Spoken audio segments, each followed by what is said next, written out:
कधी कधी एखाद्याच्या आयुष्यातला सगळ्यात मोठा भीतीचा क्षण मृत्यू नसतो, सगळ्यात मोठी भीती असते तो समाज जो प्रेमाला पाप समजतो. आजची ही कथा प्रेम, द्वेष आणि जातीय अहंकाराची कथा आहे. एक अशी कथा जी तुम्ही मध्येच सोडूच शकणार नाही. ही आहे नांदेडच्या सक्षम टेटे आणि आंचल ममिडवार यांची कहाणी. एक अशी कहाणी जिने संपूर्ण देश हादरवून टाकला. आणि सर्वात भयानक गोष्ट म्हणजे ही कथा 2025 ची आहे, 21व्या शतकाची, म्हणजे आजच्या भारताची. सुरू करूया. नांदेड, एक शांत शहर, आणि त्या शहरात दोन कुटुंब. एक कुटुंब सक्षमच, सरळ साधा मुलगा, वय 20 वर्ष, स्वप्न स्वच्छ, मन स्वच्छ.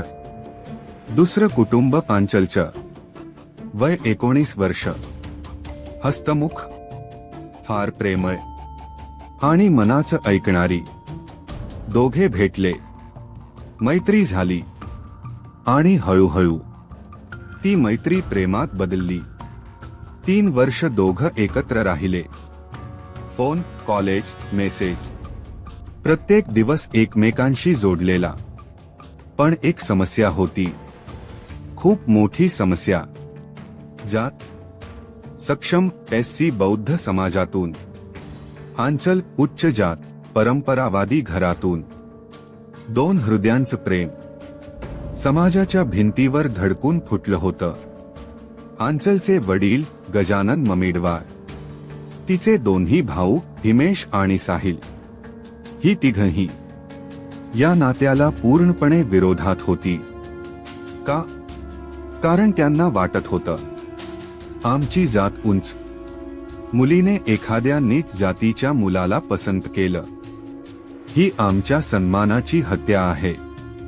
आणि जेव्हा लोक इज्जतीला रक्तापेक्षा मोठं मानतात तेव्हा सर्वात आधी मरण येतं, माणुसकीचं. पण कथा इथे थांबत नाही. एक व्हिडिओ समोर येतो. त्या व्हिडिओमध्ये सक्षम, आंचल आणि आंचलचं संपूर्ण कुटुंब सगळे मिळून नाचताना दिसतात.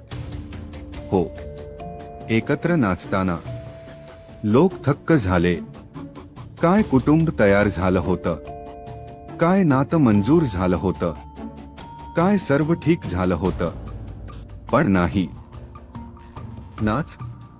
वादळ येण्याआधीची शांतता होती, आणि खरं वादळ तर आता यायचंच होतं. रात्रीचा वेळ, जुना गंज परिसर. सक्षम आपल्या मित्रांसोबत उभा. शामस्करी सुरू. कुणालाच कल्पना नव्हती.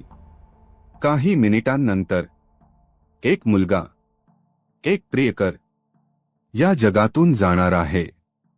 अचानक आंचलचा भाऊ हिमेश तिथे येतो. सुरुवातीला हलकी शब्दांची ढकलाढकली, नंतर शिवीगाळ, आणि मग धाये. एक गोळी सुटते. गोळी सरळ सक्षमच्या बरगड्यांमध्ये घुसते. सक्षम खाली कोसळतो. मित्र किंचाळतात. पण घटना इथे थांबत नाही. साहिल आणि वडील गजाननही तिथे येतात. साहिल जवळची जड फ्लोर टाईल उचलतो आणि सक्षमच्या डोक्यावर आपटतो. 1 वार, 2 वार, 3 वार, आणि काही क्षणांतच सक्षमचा श्वास नेहमीसाठी थांबतो. रात्रीच्या रस्त्यावर एका प्रेमिकाचं रक्त वाहून गेलं. ही होती जात हत्येची घटना, किंवा सरळ शब्दांत ऑनर किलिंग. आंचलचा फोन वाजतो. मित्र सांगतो सक्षम नाही राहिला. जग थांबतं. एक क्षण, आणि सगळं कोसळतं. आंचल किंचाळते, रडते, आणि धावत हॉस्पिटलमध्ये जाते. हॉस्पिटलमध्ये सक्षमची लाश पांढऱ्या चादरीत गुंडाळलेली. आंचलचे डोळे लाल, चेहरा पिवळा, पण प्रेम अढळ. ती लाशेजवळ बसते, सक्षमचा गार हात धरते आणि तुटून जाते. दृश्य इतकं भावनिक की पोलीसही डोळे पुसतात. पण जे घडलं त्याने भारत हादरला. आंचल म्हणते, मी सक्षमशी लग्न करणार, तो जिवंत असो किंवा नसो. लोक थक्क, कोणीच समजू शकत नव्हतं. पण मुलीचा निर्णय दगडासारखा ठाम. ती घरी जाते, सिंदूर, हार, फुले घेते.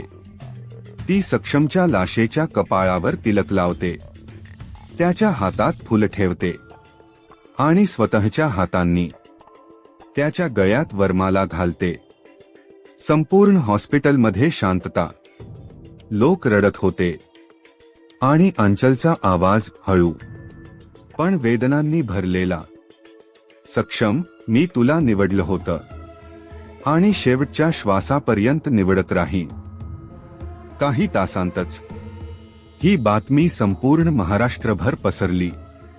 सगळीकडे एकच नाव, सक्षम टेटे. आंचल ममिडवार. लोक स्तब्ध होते. 2025 मध्ये जात म्हणून हत्या. आता येणारा भाग सगळ्यात रहस्यमय. आंचल कॅमेऱ्यासमोर येते आणि म्हणते, माझ्या भावाला पोलिसांनी भडकवलं होतं. काय? हो. ती म्हणाली, 2 पोलिसांनी माझ्या भावाला सांगितलं होतं, सक्षमला मारून टाका, नाही तर तो तुमची इज्जत घेऊन जाईल. हा आरोप संपूर्ण केसची दिशा बदलून टाकतो. नांदेडच्या इतवारा पोलीस ठाण्यावर तपास बसतो. आता कथा फक्त हत्येची राहत नाही, तर संपूर्ण व्यवस्थेची होते. 4 आरोपी अटक, वडील आणि दोन्ही भाऊ जेलमध्ये, 2 जण फरार. पोलीस कोठडी वाढते, चौकशी सुरू. पण आंचलची मागणी एकदम स्पष्ट, मी त्यांना फाशीची शिक्षा मिळवूनच घेणार. तिचा आवाज कमकुवत नव्हता, अढळ, ठाम, फार ठाम. इंस्टाग्राम, यूट्यूब, एक्स, सगळीकडे एकच आवाज, जस्टिस फॉर सक्षम, आय स्टँड विथ आंचल. लोक म्हणू लागले, ही फक्त हत्या नाही, हा समाजाचा अपयश आहे. जात माणसापेक्षा मोठी असू शकत नाही. प्रेम कधी चुकीचं नसतं, कारण एका प्रेमिकाची हत्या झाली. जात नावावर संपूर्ण कुटुंबाच्या सहभागाने पोलिसांवर आरोप झाले आणि मुलीने लाशेशी लग्न केलं. ही कथा भावनांचा महापूर आहे. वेदना आहे, विद्रोह आहे आणि प्रश्न आहे, आपण किती दिवस प्रेमाला मारत राहणार. एका मुलाखतीत रिपोर्टर विचारतो, आंचल, तुम्ही तुमच्या वडिलांसाठी काय इच्छिता? आंचल म्हणते, मला काही नको, फक्त न्याय हवा आणि ज्यांनी जे केलं त्यांना शिक्षा मिळालीच पाहिजे. तिच्या डोळ्यात पाणी होतं, पण भीती नव्हती. आज सक्षम नाही, पण आंचल अजूनही त्याच्या फोटोसमोर बसते, त्याच्याशी बोलते. ती म्हणते, तू गेलास, पण तू माझाच आहेस, नेहमी राहशील. प्रेम शरीराशी जोडलेलं नसतं, ते मनाशी जोडलेलं असतं. आणि मन स्वच्छ असेल तर मृत्यूही त्याला तोडू शकत नाही. ही कथा सक्षम आणि आंचलची नाही, ही कथा त्या प्रत्येक मुलाची आहे आणि त्या प्रत्येक मुलीची आहे जी प्रेमाची किंमत रक्ताने चुकवते. कधीपर्यंत प्रेमाला पाप मानलं जाणार? कधीपर्यंत जात, धर्म, सन्मान, माणुसकीपेक्षा मोठं होणार?